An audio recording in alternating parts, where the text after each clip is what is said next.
Il y a des moments où tout semble silencieux, comme si l'univers avait détourné le regard. Les synchronicités cessent, la distance s'installe et le cœur se demande « Est-ce que tout cela était réel ?» Et si ce silence était, en réalité, une préparation? Et si cet éloignement apparent était une invitation à plonger plus profondément dans son propre être? Il existe un type de lien qui transcende le temps, les obstacles et même la logique, celui entre des âmes qui se reconnaissent avant même de se comprendre. Lorsque cette traversée paraît impossible, c'est peut-être précisément à ce moment-là que le divin parle le plus fort, demandant du courage, de l'abandon et une transformation intérieure.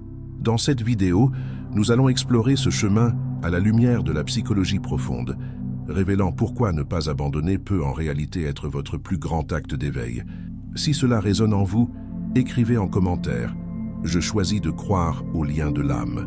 La psychologie analytique de Carl Gustav Jung offre une clé profonde pour comprendre les dynamiques spirituelles et émotionnelles impliquées dans les connexions d'âme, comme l'expérience de la flamme jumelle.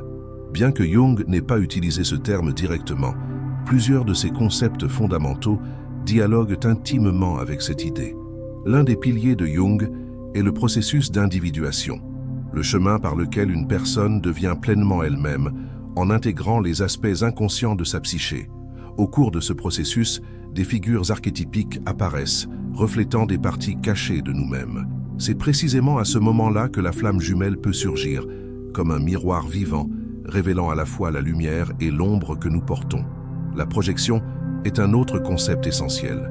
Bien souvent, nous projetons sur l'autre l'idéal d'un amour absolu, ce qui peut mener à l'idéalisation, puis à la déception. Cependant, Jung nous enseigne que ces projections sont des opportunités de reconnaître ce qui sommeille en nous.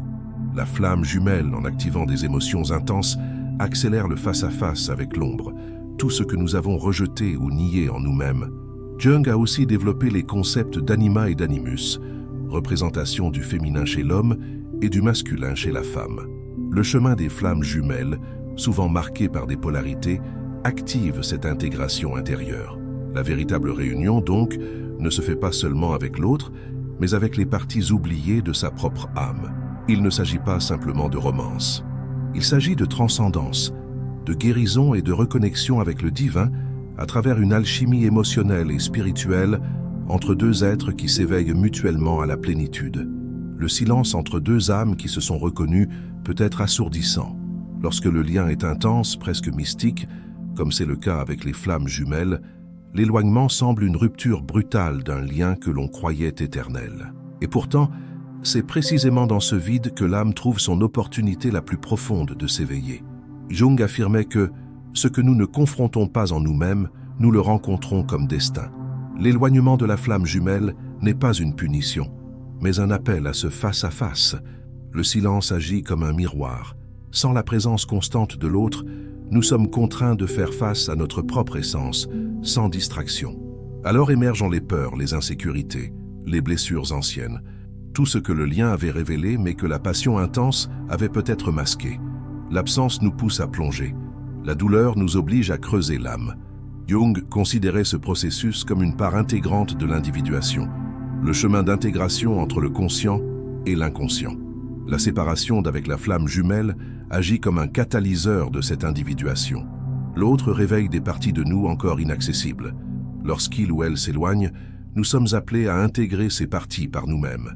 Il ne s'agit pas de punition, mais de maturation.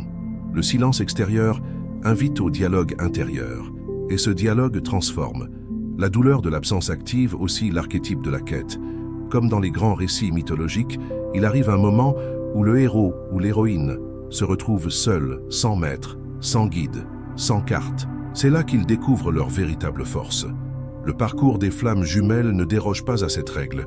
Le silence est la forêt obscure qui précède l'illumination, le chaos avant l'ordre, le désert où l'âme apprend à entendre la voix divine que le bruit de l'ego masquait.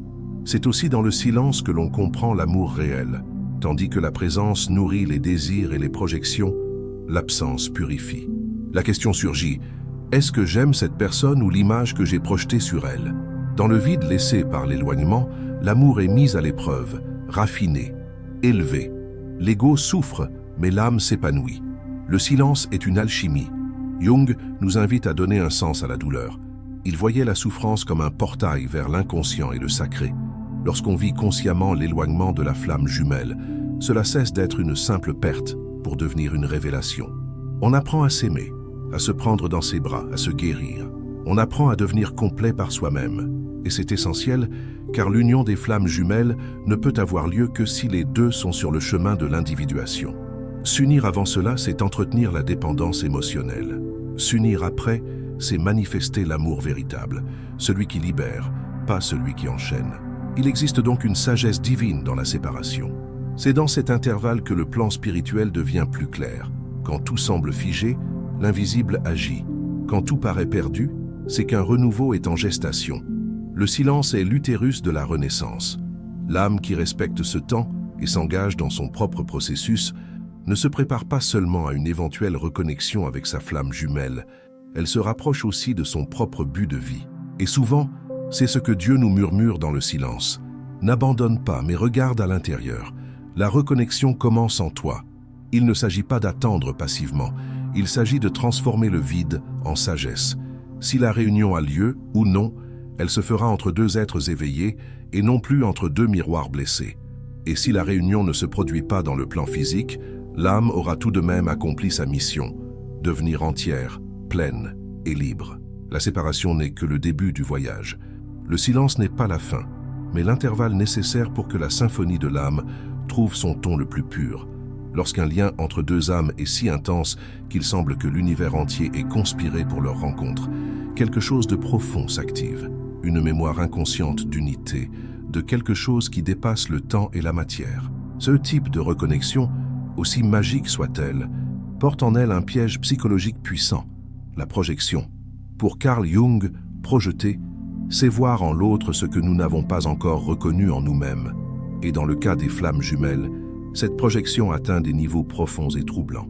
Dans cette connexion, nous projetons non seulement des idéaux romantiques, mais aussi nos blessures les plus anciennes, nos besoins les plus cachés, nos espoirs les plus intimes. Nous voyons en l'autre un sauveur, un rédempteur, le complément perdu. Et c'est là que le parcours commence à faire mal. Car tôt ou tard, l'autre échoue à incarner cette image idéalisée. Il agit de manière inattendue, il déçoit, il s'éloigne. Et ce qui reste, c'est un miroir brisé reflétant l'ombre que nous voulions ignorer. Jung disait que la rencontre de deux personnalités est comme celle de deux substances chimiques. S'il y a réaction, les deux sont transformés. La douleur de la séparation ou du conflit entre flammes jumelles est la réaction chimique de l'âme confrontée à sa propre obscurité. L'autre n'a fait que révéler ce qui était déjà là. Et c'est justement dans cette confrontation avec l'ombre que se trouve la vraie valeur du parcours. L'ombre, pour Jung, est faite de tout ce que nous rejetons en nous-mêmes. Insécurité, traumatisme, colère, jalousie, orgueil, peur de l'abandon, besoin de contrôle. La flamme jumelle active tous ces contenus car elle touche le cœur même de la psyché. Il n'est plus possible de dissimuler ce qui n'est pas guéri. C'est pourquoi cette relation exige plus de maturité émotionnelle que tout autre. Il ne s'agit pas simplement d'aimer, mais d'évoluer. C'est un appel à une connaissance de soi radicale. Souvent, nous confondons l'amour avec l'attachement à la projection. Nous voulons que l'autre suive le scénario écrit dans notre esprit. Nous attendons qu'il comble nos manques affectifs. Mais cette attente crée de la souffrance, non pas à cause de l'autre, mais parce que nous refusons de regarder ce qui est reflété. L'autre est là pour nous montrer que la guérison vient de l'intérieur, pas de l'extérieur. La douleur devient alors un professeur. Elle montre où nous saignons encore, où nous devons poser un regard plus aimant. Le chemin des flammes jumelles n'est pas confortable, mais il transforme. Lorsqu'on parvient à retirer les projections et à voir l'autre tel qu'il est, imparfait, humain, en chemin, quelque chose en nous se libère. Nous découvrons que nous aussi avons le droit d'être imparfaits, d'être en chemin. La relation cesse d'être un lieu d'exigence pour devenir un espace de miroir et d'acceptation. Jung nous rappelle que nous ne pouvons intégrer l'ombre qu'en la reconnaissant consciemment. Cela demande du courage. Il est plus facile de blâmer l'autre pour l'abandon, la douleur, la confusion. Ce qui est difficile, c'est de dire « cette douleur me montre quelque chose sur moi ». Quand nous y parvenons, le voyage se transforme. La souffrance cesse d'être paralysante et devient révélatrice. C'est alors que l'âme commence à se guérir de l'intérieur. La flamme jumelle, dans ce sens, est un maître déguisé. Une âme qui n'est pas seulement venue pour aimer, mais pour enseigner, provoquer, refléter et surtout éveiller. L'autre n'est pas le problème. L'autre est le portail. C'est à travers lui que nous accédons à nos propres profondeurs. Et en guérissant ce que nous avons projeté, nous devenons plus libres, plus entiers, plus conscients. Le véritable amour ne consiste pas à maintenir la projection en vie. Il consiste à la dissoudre avec humilité, à regarder l'autre comme un être en évolution, tout comme nous. C'est dans cet espace de vérité, et non dans la fantaisie, que le lien entre les flammes jumelles atteint sa maturité. Et paradoxalement, c'est quand on lâche l'image idéalisée que la connexion véritable peut enfin fleurir. Il n'y a pas de guérison sans douleur. Il n'y a pas de rencontre d'âme sans confrontation avec l'ombre. Mais en traversant cette nuit noire avec conscience, on ouvre la voie à un amour qui mûrit, qui évolue, et qui devient non plus un simple lien entre deux personnes, mais un chemin d'ascension et de connaissance de soi profond. Dans tout parcours de transformation intérieure, comme celui des flammes jumelles, un appel incontournable à l'intégration intérieure se manifeste.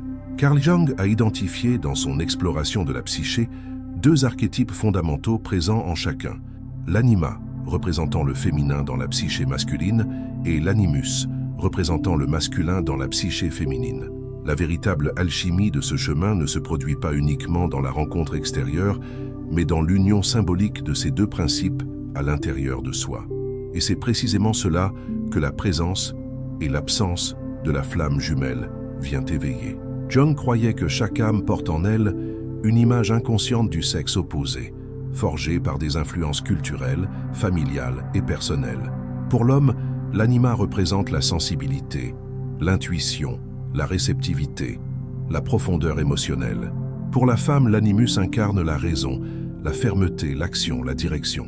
Lorsqu'ils ne sont pas reconnus et intégrés, ces aspects agissent de façon inconsciente et se projettent sur le monde extérieur et surtout sur la figure de la flamme jumelle. Dans les relations de flammes jumelles, il est courant que l'idéalisation initiale soit fortement liée à la projection de ces archétypes. La femme voit en l'homme la force, la protection, le guide, des qualités qu'elle doit développer en elle-même. L'homme, quant à lui, perçoit chez la femme la compassion, la sensibilité, la profondeur, des qualités qu'il n'a pas encore pleinement intégrées. Avec le temps, ces projections s'effondrent, et ce qui reste, c'est la nécessité de se tourner vers soi, de reconnaître que tout ce que nous cherchons chez l'autre existe déjà, en sommeil, en nous. C'est cela, la véritable alchimie, la fusion du masculin et du féminin intérieur. Quand une femme apprend à agir, à choisir, à s'affirmer, elle commence à intégrer son animus. Quand un homme apprend à ressentir, à accueillir, à écouter, il commence à intégrer son anima. Cette union symbolique donne naissance à une nouvelle structure de conscience, plus équilibrée, plus entière, plus capable d'aimer sans dépendre, de se donner sans se perdre. La séparation entre flammes jumelles, aussi douloureuse soit-elle, peut devenir le déclencheur de cette intégration. Sans l'autre comme soutien émotionnel constant, l'individu est invité à développer ce qui lui manque. La femme qui se sentait perdue sans lui découvre sa propre force. L'homme qui fuyait l'intensité émotionnelle d'elle apprend à se rendre vulnérable. Chacun devient ce qu'il cherchait à l'extérieur, et c'est à ce moment précis que la magie opère. Jung considérait cette étape comme essentielle sur le chemin de l'individuation. Intégrer anima et animus est une condition fondamentale pour atteindre la plénitude psychique. Il ne s'agit pas d'éliminer l'autre, mais de ne plus dépendre symboliquement de lui. L'âme devient complète, non pas en rejetant la flamme jumelle, mais en n'ayant plus besoin d'elle pour combler ce qui n'a pas encore été développé intérieurement. Cette alchimie intérieure dissout aussi les conflits les plus fréquents de ce type de lien. La peur du rejet, le besoin de contrôle, les jeux de pouvoir. Quand les pôles internes sont équilibrés, l'amour cesse d'être une lutte et devient un lieu de rencontre authentique. Il n'y a plus de manque, mais une présence, plus de possession, mais une liberté, et surtout, plus d'attentes irréalistes, mais une acceptation mutuelle de ce qui est. Ce chemin d'intégration n'est ni rapide ni facile. Il demande de l'honnêteté, du courage, de la patience. Il exige de renoncer à l'illusion pour embrasser la vérité. Mais c'est exactement ce que propose la rencontre avec la flamme jumelle. Non pas simplement une union avec l'autre, mais un retour à l'unité intérieure. Le lien est profond, car le but est sacré. C'est un appel à l'équilibre, à la guérison, à l'expansion. Quand Anima et Animus dansent en harmonie dans l'âme, l'amour extérieur cesse d'être une quête et devient une expression. Dans cet état, la flamme jumelle peut revenir, ou non. Mais l'individu n'attend plus, il rayonne. Il n'a plus besoin de combler des manques, car il est devenu entier. Et dans cet état de plénitude, tout ce qui arrive vient par choix, non par nécessité. C'est là la véritable liberté que ce chemin sacré propose. Et c'est peut-être cela que Dieu attend, qu'avant la réunion avec l'autre, il y ait la réunion avec le divin en soi. Au cœur de la douleur, du doute et du silence qui marquent la traversée des flammes jumelles, nombreux sont ceux qui se demandent s'ils doivent encore croire à ce lien ou simplement tourner la page. Pourtant, il existe des moments où quelque chose de plus grand semble se manifester. Des signes subtils, des synchronicités, des rêves, des pressentiments. Pour Carl Jung, ces événements ne sont pas des coïncidences. Ils sont l'expression de l'inconscient collectif, du langage symbolique de l'âme, et parfois même du divin tentant de nous parler. Jung a forgé le terme « synchronicité » pour désigner des événements sans lien de cause à effet, mais porteurs d'un sens profond pour celui qui les vit. Dans le parcours des flammes jumelles, les synchronicités sont fréquentes et frappantes. Voir sans cesse les mêmes chiffres, entendre une chanson dont les paroles traduisent exactement ce que vous ressentez, rêver de l'autre au moment même où il pense à vous. Ces faits ne sont pas de simples hasards, ce sont des messages, des échos d'un plan plus vaste qui unit deux âmes, même à distance, par un lien que l'ego ne peut comprendre. Mais ces signes ne doivent pas être interprétés avec obsession ou anxiété. Jung nous enseigne que le symbole n'a de pouvoir que s'il est interprété à la lumière de la conscience. Un signe divin n'est pas une injonction à attendre passivement ni à souffrir indéfiniment pour quelqu'un, mais une invitation à écouter son monde intérieur. Il oriente, il confirme des intuitions, il guide des choix. Les reconnaître demande de la sensibilité, du silence et surtout du détachement. Il existe aussi une forme de confirmation qui ne vient pas de l'extérieur mais de l'intérieur. Une paix inexplicable au milieu de la tempête, une certitude silencieuse qui reste vivante même quand tout semble perdu. Cette forme de perception ne peut être ni forcée ni fabriquée. Elle émerge de l'âme lorsqu'elle est alignée à son propre processus d'individuation. Ce n'est pas un espoir illusoire. C'est une connaissance profonde que quelque chose est en mouvement, dans l'invisible, même si rien ne se manifeste encore dans le visible. Le divin parle de 1000 façons, mais la plupart des gens sont trop bruyants intérieurement pour l'entendre. C'est pourquoi l'une des clés pour reconnaître les signes est de cultiver le silence intérieur. Des pratiques comme la méditation, l'écriture intuitive, la contemplation de la nature ou simplement l'écoute du corps peuvent ouvrir l'espace pour cette communication subtile. Quand l'ego se tait, l'âme commence à parler. Un autre aspect important est d'observer les mouvements de sa propre vie. Parfois, l'univers ferme des portes, éloigne des personnes, modifie des trajectoires. Ces ruptures ne sont pas des punitions, mais des réalignements. Jung disait que ce que l'on résiste persiste, jusqu'à être compris. Si quelque chose ou quelqu'un sort de votre vie, c'est peut-être pour vous obliger à regarder une part de vous-même qui n'a pas encore été intégrée. Et si cette personne est réellement liée à votre chemin d'âme, elle reviendra au moment juste, non pas par effort ou par insistance, mais par résonance vibratoire. Avoir foi dans les signes, c'est donc avoir foi en Dieu, en la vie, en le processus. C'est lâcher le besoin de contrôle et permettre à la connexion de suivre son flux naturel, même quand tout semble figé. C'est comprendre que le temps divin n'est pas le temps de l'ego, et que parfois, ce qui semble une attente est en réalité une préparation. La réunion n'a lieu que lorsque les deux sont prêts, et cette disposition ne se mesure pas au désir, mais à la maturité spirituelle. Il y a aussi des moments où les signes divins indiquent l'inverse, qu'il est temps de lâcher prise, de continuer son chemin, de se recentrer sur soi. Et même cela est un acte de foi. Car lorsqu'on libère avec amour, et non avec colère, on crée l'espace nécessaire pour que le renouveau, ou la réunion elle-même, advienne de manière plus authentique. Jung disait que ce à quoi vous résistez persiste, mais il nous rappelait aussi que ce qui nous appartient vraiment trouve toujours le chemin du retour. Le parcours des flammes jumelles n'est pas une ligne droite, c'est un chemin en spirale d'évolution. Les signes divins ne sont pas là pour nourrir les illusions, mais pour éclairer des pas conscients. Il revient à chacun d'écouter, de discerner et d'agir avec cohérence, non selon ses peurs, mais selon sa vérité. Reconnaître les signes, c'est faire confiance au fait qu'un dessein plus vaste est à l'œuvre, que même la douleur a un rôle, que même la distance peut être sacrée, que Dieu est présent, non seulement dans le miracle de la réunion, mais aussi dans le mystère du processus. Et peut-être, en cet instant même, alors que vous lisez ces mots, un nouveau signe vous est envoyé. Non pas comme une réponse, mais comme une confirmation que vous êtes exactement là où vous devez être, sur le chemin du retour vers vous-même, et peut-être vers l'autre aussi.